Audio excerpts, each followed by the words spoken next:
सुप्रभात मंडळी. मी निलिमा पटवर्धन आणि आज नीता नामजोशी यांनी लिहिलेली एक गोष्ट वाचण्यात आली. खूप छान आहे, तर तुमच्या सगळ्यांच्या बरोबर शेअर करते. गोष्टीचं नाव आहे जाणीव. आज मधुराची धांदलच उडाली होती. संगीतचे आई बाबा म्हणजे तिचे सासू सासरे लग्नानंतर प्रथमच त्यांच्या घरी जेवायला येणार होते. लग्नाला जेमतेम 4च दिवस झाले होते. 2 दिवसात मधुरा आणि संगीत हनीमूनला जायला निघायचे होते. या गडबडीत कशाला गाठ घालतेस? तुम्ही हनीमूनहून परत आलात की येऊ सावकाशीनं, पुण्यातल्या पुण्यातच तर यायचंय, बाबा म्हणाले. मधुरा आणि संगीतला आज त्यांनी घरी यावं अशी असोशी होती. ती पाहून आईबाबांचा नकार सहज गळून पडला. ते येणार म्हटल्यावर मधुराच्या उत्साहाला उधाणच आलं. बाबांच्या आवडीचे बटाटा परोठे, पुलाव, टोमॅटोचं सार, चटणी, कोशिंबीर असा साधा सुटसुटीत मेनू ठरला. त्यातच रात्री भरपूर विरजलेलं दही आहे असं पाहून आईंची ही आवड पुरवता येईल या विचारानं श्रीखंडही आयत्या वेळी ॲड झालं. मधुरानं रात्री अगदी आठवणीनं पंचात दही ओतून टांगून ठेवलं आणि सकाळी उठून कामालाच लागली ती. संगीतनंही जमेल तसा तिला हातभार लावायचा प्रयत्न केला, पण तो साधण्यापेक्षा अंगाशीच येतोय हे पाहून मधुरानं त्याला बाहेरच पिटाळलं. तिला टेन्शन होतं ते पराठ्यांचं.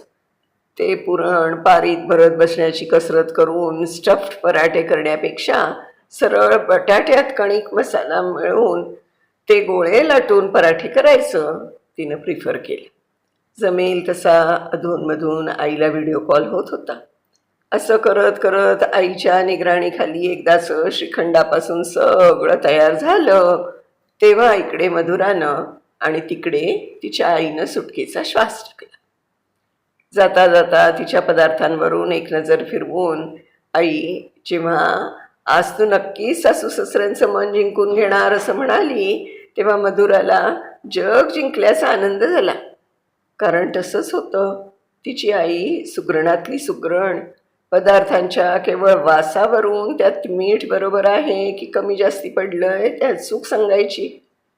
तिच्याकडून पावती मिळाली आहे ना, मग आता निर्धास्त हो. तेवढ्यात सगळं तयार झाल्याचा सुगावा लागल्यागत संगीत आत आला. तो चव पाहायला आतुर होता, पण हिनंच त्याची काही गरज नाही असं अगदी रुबाबात सांगितलं. तिचा आत्मविश्वास पाहून त्यानं तिचा गालगुच्चाच घेतला. तितक्यात डोरबेल निनादली. आई बाबा आले. तिनं त्यांना माठातलं थंडगार पाणी आणि मग वेलकम ड्रिंक म्हणून बनवून ठेवलेलं गारेगार पनं दिलं आणि म्हणाली, मी पटकन शॉवर घेऊन आलेच. अजून अंघोळ नाही झाली? अगं पण स्वयंपाकाचा तर घमघमाट सुटलाय, सासू म्हणाली, तिच्या सुरात डोकावलेली नाराजी. मधुरा आणि संगीतची झालेली नजरानजर. यावर तो तरी आपल्या बाजूनं काही बोलेल म्हणून क्षणभर घुटमळली ती. सकाळपासून तो तिची धडपड पाहत होता. तो मूक आहे असं पाहून आपणच खिंड लढवत ती स्वरात सहजता सांधत म्हणाली, अहो आई, उकाड्याचं आधी स्वयंपाक करून मग आंघोळ करणं बरं पडतं. त्यावर सासू म्हणाली, अगं मग त्यात काय, परत एकदा आंघोळ करायची. आपल्याकडे असा पारुशर स्वयंपाक करायची पद्धत नाही हो. चमकून पाहतच राहिली ती. तिला कसं रिॲक्ट व्हावं कळेच ना.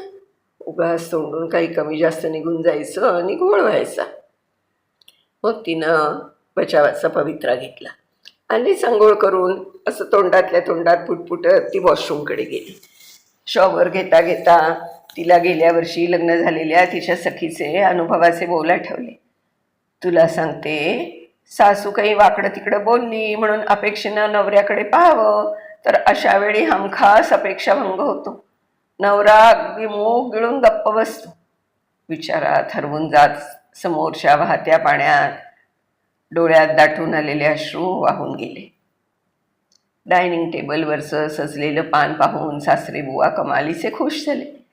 वायडा बिडायची काही गरज नाही हं, लागेल ते हाताने घेऊ, सगळे एकदमच बसूया म्हणून त्यांनी मधुरा आणि संगीतलाही आपल्याबरोबर जेवायला बसवलं.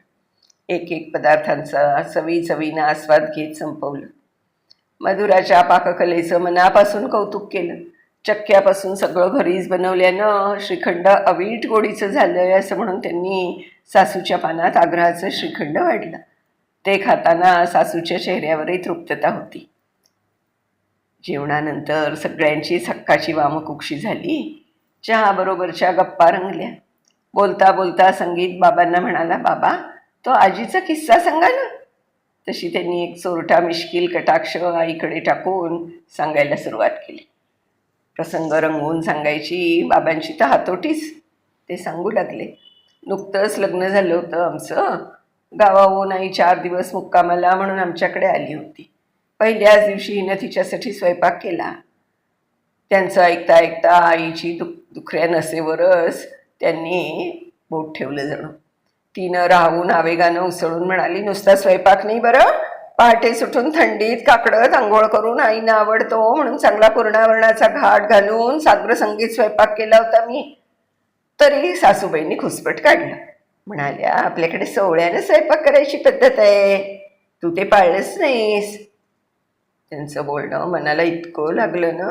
त्यांची आवड पुरवण्यासाठी मी केलेली मेहनत, प्रत्येक पदार्थात ओतलेला जीव याकडे त्यांनी पाहिलंच नाही का. मन आतल्या आत कुढत राहिलं. त्यात भरीसभर म्हणून हे सुद्धा आईसमोर शकार शब्दही काढला नाही यांनी. बोलता बोलता आईंचे डोळे भरून आले. क्षणभरात त्यांना काहीतरी रिअलाईज झालंय आणि त्यांनी पटकन संगीतकडे बघितलं. संगीत, बाबा आणि मधुरा त्यांच्याकडे पाहत होते. तशा त्या उठल्या. संगीतपाशी येऊन त्याचा कान पकडून म्हणाल्या, तुझा डाव कळला बरं मला.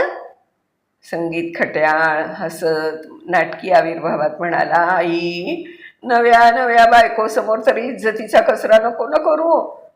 मग त्या तशाच मधुरासमोर आल्या. म्हणाल्या, बाळा मी असं बोलायला नको होतं ग. पुढच्याच क्षणी सासू आणि सून एकमेकींच्या मिठीत होत्या. खरंच किती छान गोड गोष्ट आहे ना.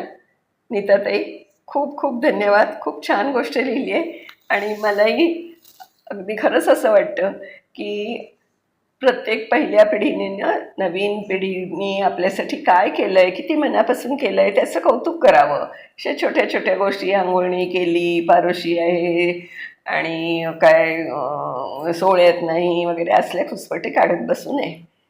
किती छान वाटतं ना असं छान एकमेकांचं कौतुक केलं की. नीताताई खूप खूप धन्यवाद. पुन्हा अशाच एका छानशा गोष्टीसह आपण भेटणार आहोत. तोपर्यंत मी निलिमा पटवर्धन आपली रजा घेते. पण जाण्यापूर्वी एक सांगते की गप्पा गोष्टी या माझ्या चॅनलला तुम्ही खूप भरभरून आशीर्वाद दिला तर आहेच, पण आणखीन सदस्य यामध्ये जॉईन व्हावेत अशी माझी मनापासून इच्छा आहे. तर नक्की सबस्क्राईब करा आणि माझ्या या गोष्टींना लाईक करा, शेअर करा सगळ्यांच्याबरोबर.